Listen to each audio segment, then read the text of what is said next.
Tito's Handmade Vodka is America's favorite vodka for a reason. From the first legal distillery in Texas, Tito's is 6 times distilled till it's just right. And naturally gluten-free, making it a high-quality spirit that mixes with just about anything. From the smoothest martinis to the best Bloody Marys. Tito's is known for giving back, teaming up with nonprofits to serve its communities and do good for dogs. Make your next cocktail with Tito's. Distilled and bottled by 5th Generation Inc., Austin, Texas. 40% alcohol by volume. Savor responsibly. Welcome to People Tech, the podcast of WorkforceAI.news. I'm Mark Pfeffer.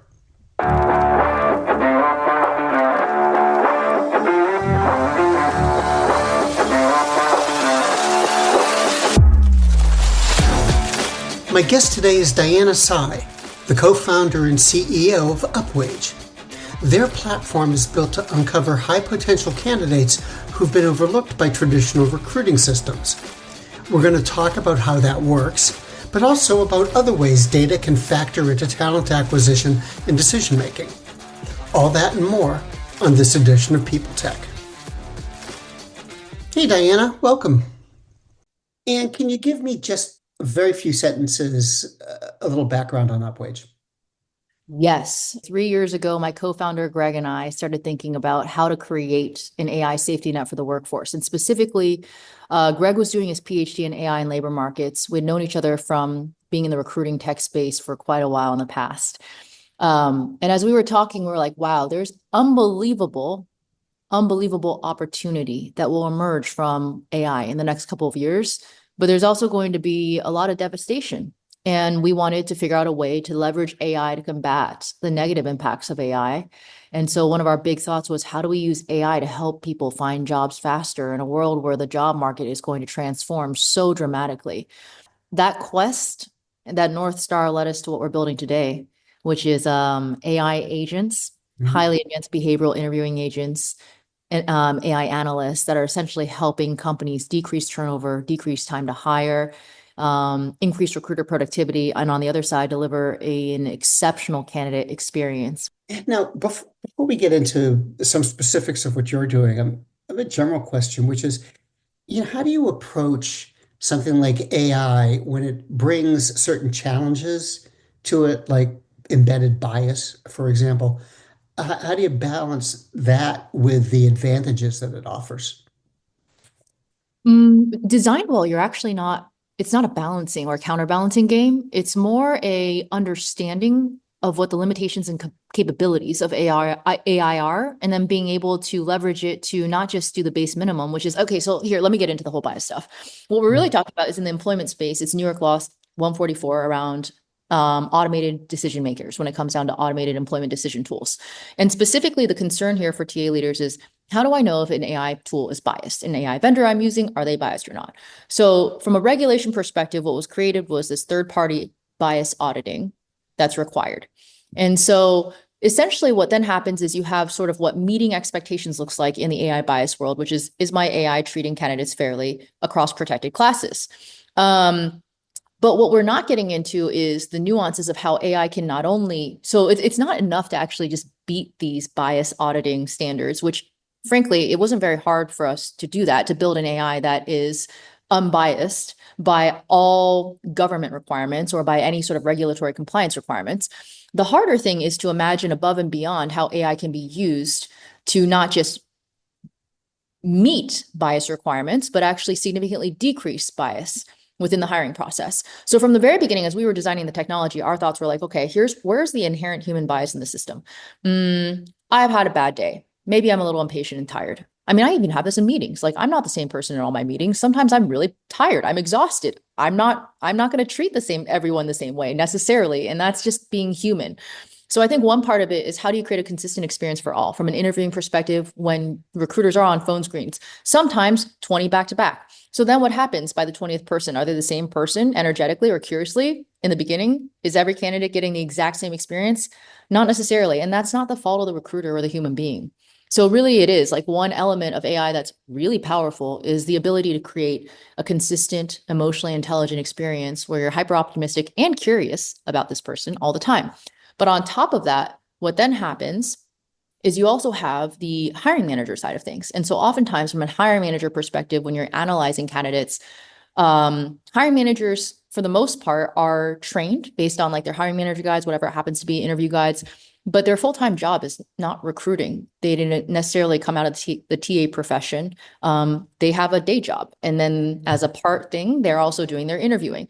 So expecting like exceptional interviewing skills out of all your hiring managers is somewhat unreasonable as well. And that's where AI can be really helpful. So on our part, we have an AI analyst that actually analyzes all of the phone screens that happen with recruiters. So we have the AI interviewer that's doing the interviewing, the AI analyst that's doing the analyzing of those AI interview transcripts.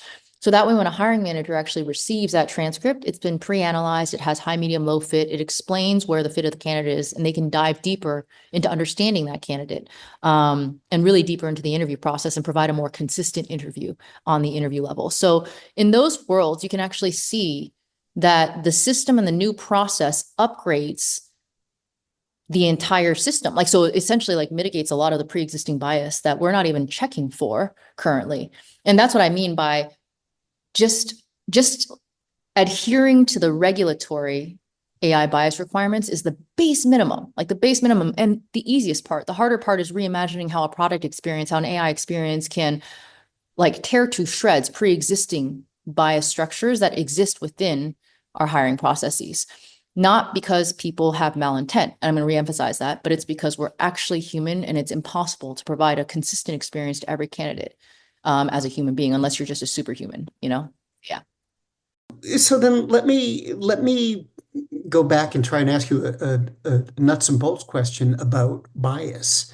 How do you address bias? How does your system address bias in a way that employers can feel comfortable with, knowing that it really is being addressed?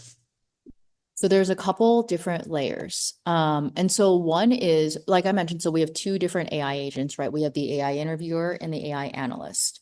And they're actually two separate agents that have they're like in two different silos. So the AI interviewer is the agent that does the initial interview. It does star interviewing, it's EEOC compliant. So that's one part of how you mitigate bias. You have to train the AI agent that's doing the interviewing to be EEOC compliant. Another layer of it is the AI interviewer is set up based on competencies and questions that are co-created with the TA teams. And those competencies tend to be either predictors of high performers or high retention candidates, so high quality candidates. One thing that we do to mitigate bias is actually like bias auditing those questions as well as competencies. And so that really helps as well to, from the get-go foundational stage, build an AI interviewer that's less biased. The other side of it is actually, so the AI interviewer does the interview, and then the AI analyst is the one that reads all of the transcripts and then does high, medium, low fit scoring against those competencies for the what we call the super screener PDF. So the PDF version of the transcript that's assessed and given to hiring managers.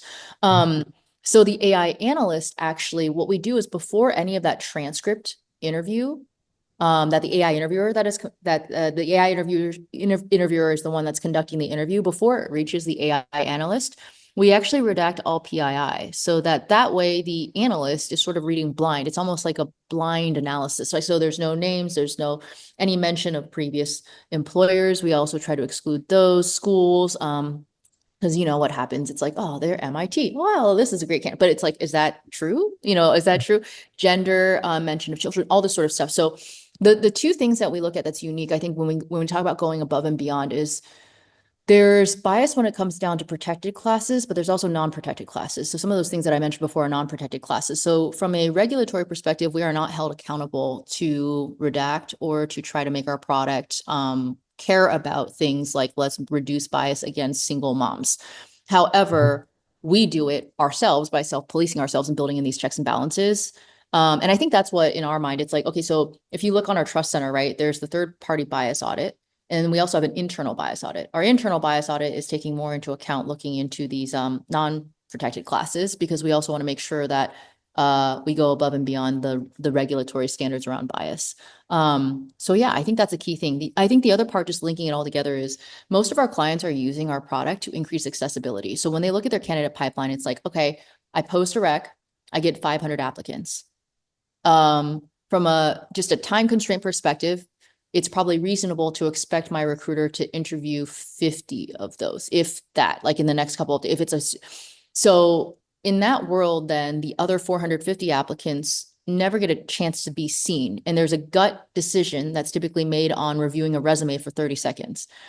And so when you look at this whole entire equation and zoom out, you're like, wait, but what if we had the ability to interview all 500 applicants and give them a chance to be seen beyond their resume for their skills? Maybe they're not good at writing resumes. Maybe they didn't even submit a resume, as sometimes half of our hourly applicants don't submit resumes.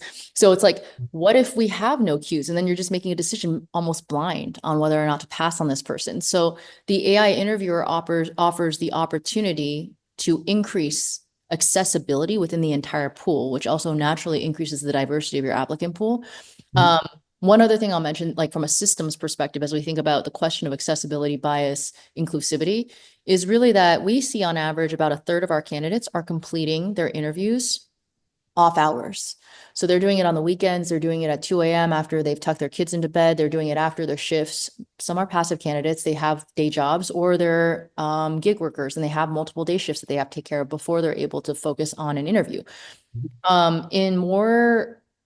In a world where you're only relying on 9 to 5 interviewing options with a team that can only interview during work hours, what that means is that's potentially a third of your pipeline that's excluded from the entire process of even being considered. And in many cases, these are folks who may be under circumstances such as, I have kids to take care of, I have multiple jobs I need to do, et cetera, et cetera. So you can imagine the implications when you unlock the floodgates and actually make it possible for them to be interviewed, to be seen, to have their skills assessed on their own time. Pace of change in the world of business is fast, and that drives incredible complexity for the world of human resources. Welcome to the HR Data Lab's Brown Bag Lunch, a series of conversations with experts inside and outside the world of human resources on how to innovate, measure, and evolve our practices. Our goal is to help provide you with practical examples of how HR has to change and to meet in this complex business environment. Every week, we'll talk to new and different voices on all aspects of human resources. And guess what? You get to chat with us live. Live? Live. So they can answer questions or they can ask us questions? They can ask, they can answer, whatever they want. They get to talk with us live. That's awesome. Sometimes we geek out on the data and technology that underlie the processes that drive the world of HR. But the conversations are always insightful and fun. So please enjoy the HR Data Lab's Brown Bag Lunch. A lot of what you're talking about sort of flies in the face of, typical talent acquisition. Interviewing everybody as opposed to, screening, deciding, interviewing.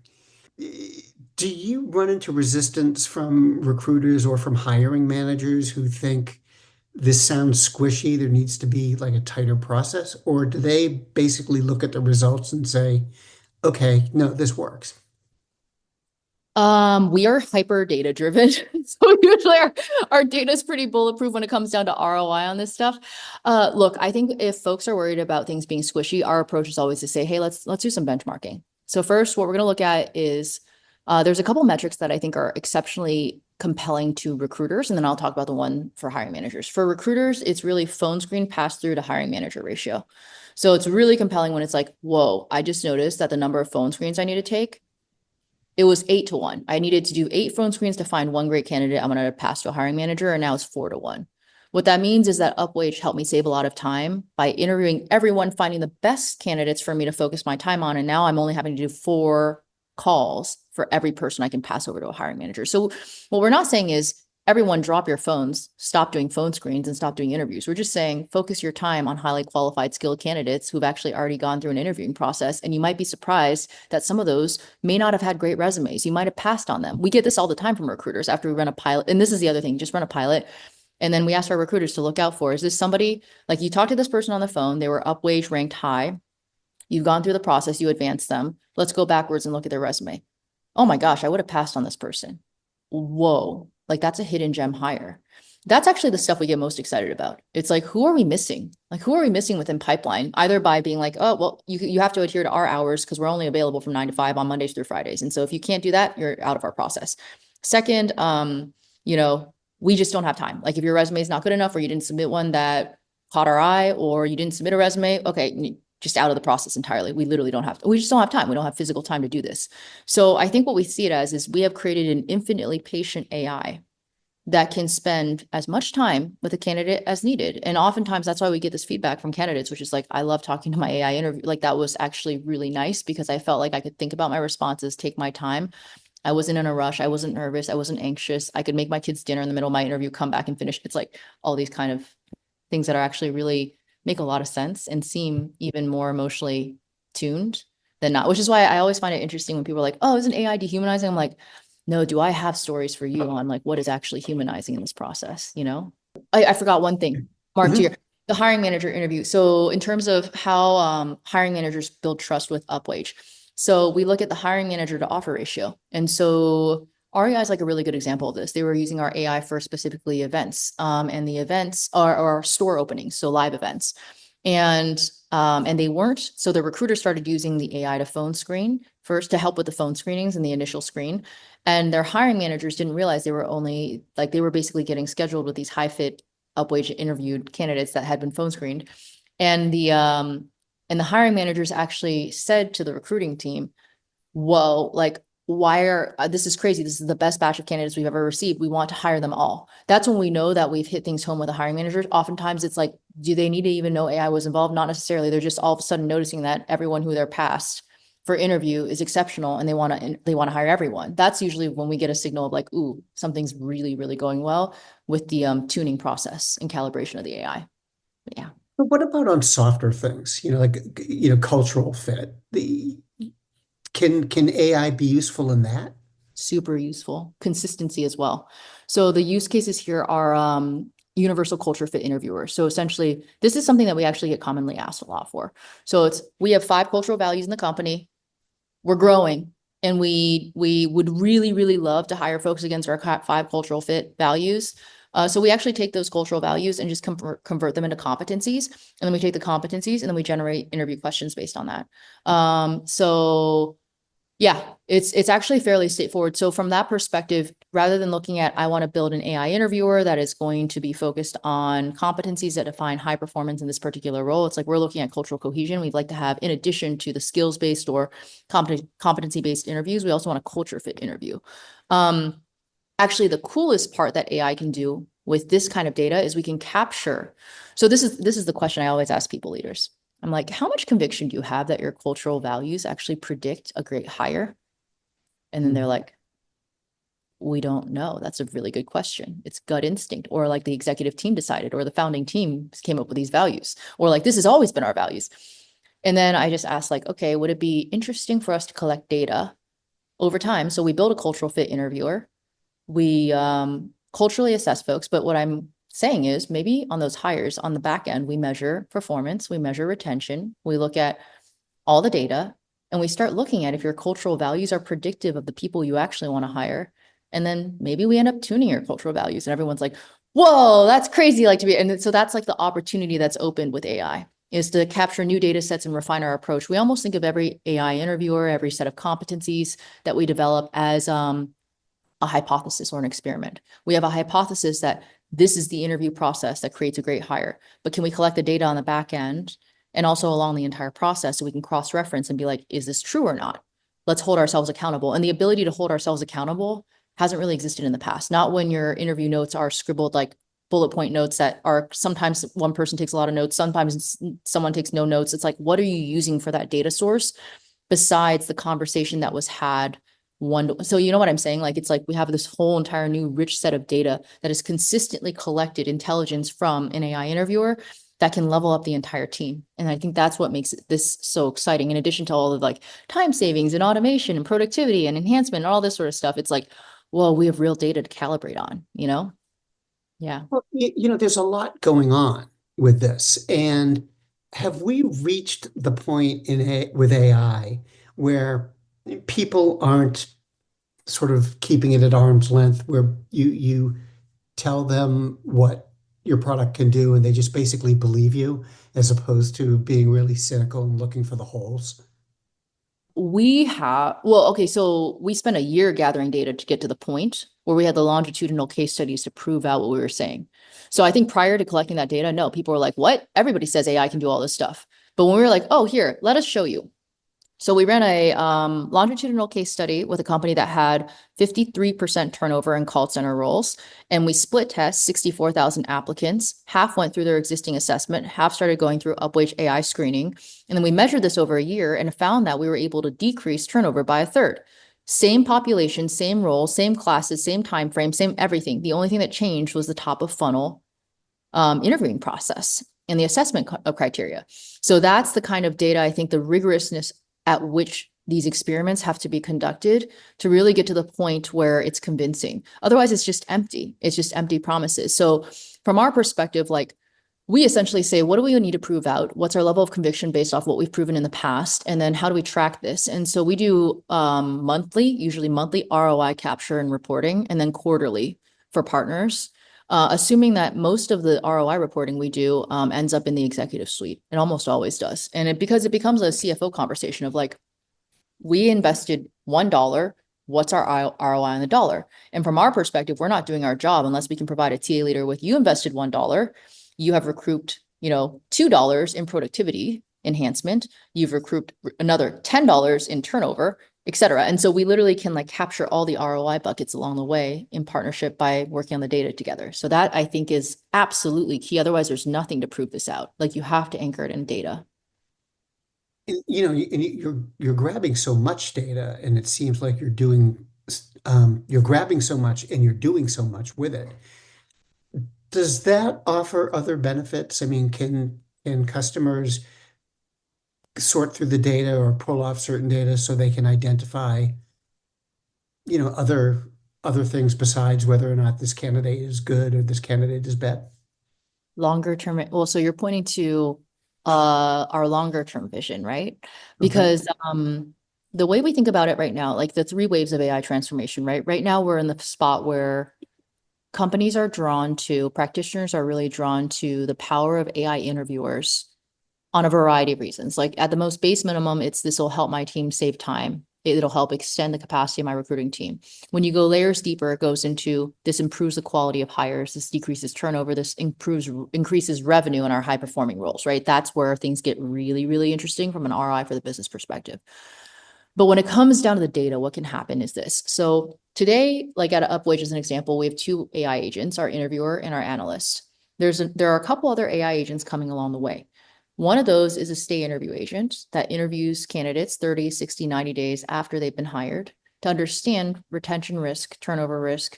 How's your relationship with your hiring manager? How's your relationship with your team? Is this job, the job that you interviewed for, actually the job that you're in? AKA, like, where you sold a job that you actually dislike and we ended up like sending you into the wrong job, essentially poor job fit.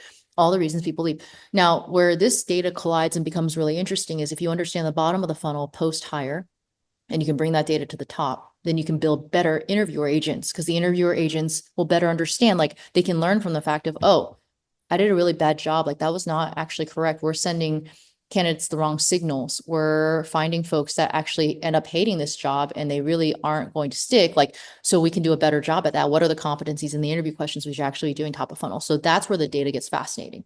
The other use case you can imagine with data is, GoPuff is a good example. So they have like 962 or something AI agents that we've created with them over the last year and a half. And the idea now is, what happens if we can have agents realize or capture the data in an interview and be like, ooh, this person's not going to come out as a high fit for this role, but they actually are a great fit for these other 25 roles. And therefore, can we proactively match? That's really exciting data, Matt. Like, that's what you can do with this kind of data, Diane, thanks very much. It was really great to talk with you. This is really fascinating, and I hope we can do it again. Awesome. Thanks, Mark.